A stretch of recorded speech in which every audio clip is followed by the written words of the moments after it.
Hello and welcome to the news brief for Friday, August the 12th. Thanks so much for tuning in. It's possible that I might not get this edited today, but I'm glad to be back. I am done from all of my travels. No more traveling. I am back and ready to be here, and lots of things. We are getting rolling. Hey, it was great today because the kids were coming back and getting to see their classrooms for the school and meeting the teachers, and parents were back, and it was just awesome. You know, the last 2 years, we haven't seen many of the parents because we've kind of had to more closed off, and this one's, it feels like we're just getting back to normal, and it just feels great. So it was really nice to have the orientation happening today, and there's another one happening on Monday. This weekend, we have our backyard party has returned. We started doing this, I think it was in 2019, and the idea is we just come to the back part of the campus here, back behind the community center with the gym, back there with the playground. We're just going to gather, hang out. I'm not providing anything except for I'll bring my boombox, probably, unless I forget it, and have some music on, but we're just hanging out. So bring chairs, bring food, bring drinks, whatever. We're just low key, and I'd like to see you. So come on out, come hang out as family, as parishioners, and let's just hang out and chat. If you don't feel compelled to come, well, it is my birthday on the 14th, so maybe you could come by and just wish me happy birthday. And while you're there, talk to other parishioners. That would be delightful. So that's tomorrow, August 13th, Saturday, August 13th, 6 o'clock-ish. So right after the 5 o'clock Mass, we're just going to go hang out. Monday, August the 15th, is the Feast of the Assumption. So it is not a holy day of obligation. People ask me, is Monday a holy day? Well, it is a holy day. It's just not an obligatory holy day.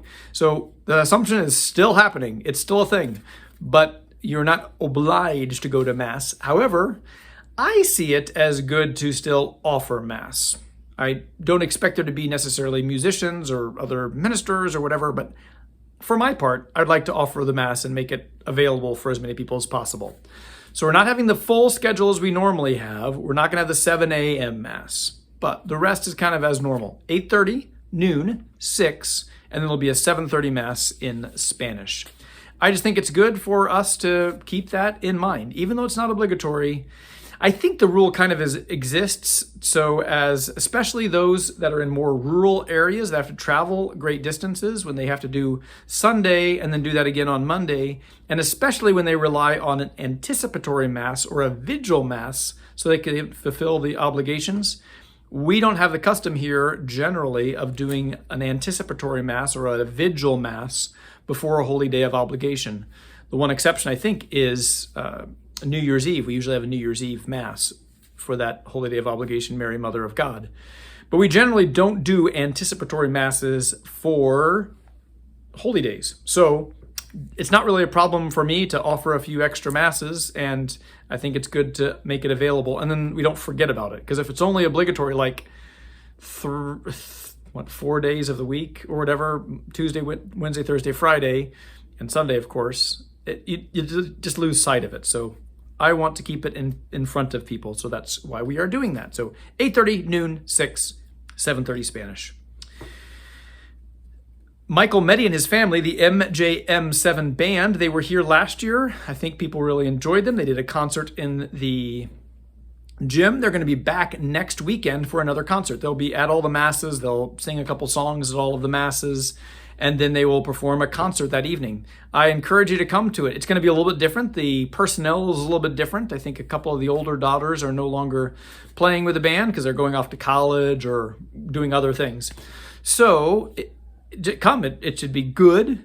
Same spirit, same excitement, but just a little bit different. So it won't be the same that you saw last year. It'll be different. I think it'll be very entertaining, very good, very uplifting. So mark your calendars at 7 p.m. next Sunday. I think that's the 21st. Whatever that Sunday is, I think it's the 21st, 7 p.m. Then the food drive is coming up next weekend, and hopefully you can help out with the food truck. Also, speaking of food, next weekend, it's also Donut Sunday. So, yay, donuts are back. So, things are getting back up and rolling, and I've got a a lot of skewers in the fire or whatever as we're getting all set up for school and religious education and confirmation and all these things. So exciting time. So I'm happy to be back. On a personal note, if you are wondering, so if you don't care about my travels, see you next week. But I had a great time this past week. I went to Gen Con, which is the largest tabletop gaming convention in North America. Pre-COVID years, it was about 65,000 people that went to this thing. This year, it was, I think, about 50,000 were the announced numbers. Still a huge convention. And it was great. It is one of my things I really enjoy doing. I like sitting around with family and friends and playing tabletop games. I don't really go to play in tournaments. People ask me that, or did you win a lot? I don't really care. I like to explore what the new games are, and maybe some of those games I haven't had a chance to play. So I had a great time and went with my friend, Father Andrew Strobel, and we drove out there. It was fun to be on a road trip together, and it was great. So I discovered some new games, and I'm excited to explore those some more when I have some free time over the next year or so. All right, so have a great weekend, and see you next time.